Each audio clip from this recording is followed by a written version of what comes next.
cut the credits between each episode, and the first 3 episodes of Andor feels just like a movie.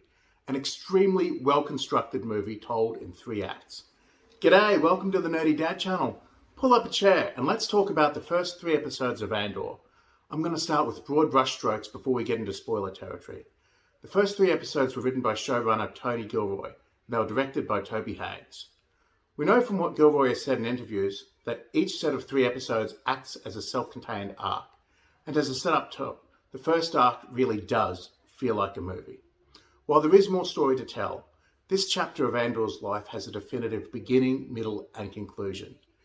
The arc cut between 2 time periods and tells the story of Andor's final day on Kenari as a child and his final days on Ferrix as a young adult.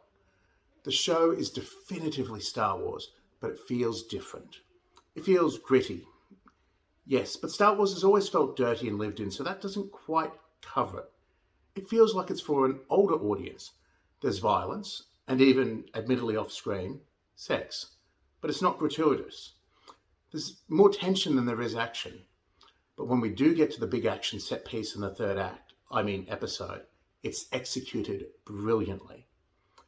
And yet, somehow I'm sure the action and tension both will ramp up in future episodes. And there is real tension. Yes, we know what happens to Andor, and we know what happens to Mon Mothma, and a handful of other characters. But there are so many more characters who we don't see in Rogue One or beyond, and there's no guarantee which ones, if any of them, are going to make it. Okay, so this discussion is heading to spoiler territory in 3, 2, 1. And speaking of characters that didn't make it, didn't this guy have it coming? Talk about instant karma. Jealousy made him betray Cassian, and didn't that all backfire on him? And while we're talking about the corporate security, I wonder what happened to this guy. Nothing good, I'm sure. The Empire is not exactly a forgiving regime. I'm torn about him. He's technically very in the wrong, sweeping a murder under the rug. And that's what it was. Cassian is a murderer, even before he joins the rebellion, which means Cyril Khan, this guy, is technically in the right? Maybe? In real life, we want our police to catch murderers, but this guy works for a fascist regime. What he stands for is definitively not good. The story is morally ambiguous at the outset, and maybe that's why it feels more adult than the other properties within Star Wars. At the moment, we have our hero, or at least our protagonist, on the run for murder, which he did actually commit. Yes, he was held at gunpoint and he was shaken down by corrupt cops, absolutely. And all he was trying to do was get a lead on his sister. But the second cop, the one that he shot, that was in cold blood to save his own skin. Part of the moral ambiguity is why he was looking for his sister. I mean, what the hell was going on in Kenari? I know this show is a prequel, but now I need a prequel to tell me why there was essentially a tribe of children living in a primitive manner right next to a massive mine. Did the adults live in that manner? Or is this a Lost Boys situation where they were the children of mining families and something happened to the adults? Luth and Rael mentioned hanging. Why were the adults hanged? And what happened to the rest of the children?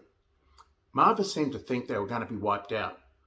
But from what we've seen of clone troopers prior to Order 66, I don't think they would slaughter children. Marva definitely thought they would, which leads to the rescue of Andor. She saved his life, but removed him from his family and from his people. And again, I'm torn on this. Most of the decisions in the show have no obvious right and wrong answers. One thing that is not ambiguous is that Luth and Rael is a badass. I love the way he managed his business in that recruitment mission gone wrong. What is that? I put slap charges on the doors. What? When? Rule number 2, build your exit on your way in. Brace yourself. Corporate security had no chance. And I have a feeling we're going to be a lot less sympathetic to corporate security in future episodes. From what we've seen in the trailers, I think whatever freedom the citizens of Ferrix enjoyed is about to be crushed under an increasingly authoritarian branch of the Empire. And I have another prediction. Luth and Rael isn't going to survive the series. In fact, I don't think he's going to survive the season. If I was a gambling man, I'd put money on him dying on the last or second to last episode of the first season. The experienced mentor dying so that the show's protagonist has to take over, It's a little cliche, but that's what I see happening at this point. And I will definitely be tuning into Andor next week. So I hope you join me as I talk about the next episode. For those who haven't already, please like this video, subscribe to the channel, and feel free to continue the discussion down in the comments. This is the Nerdy Dad, signing off.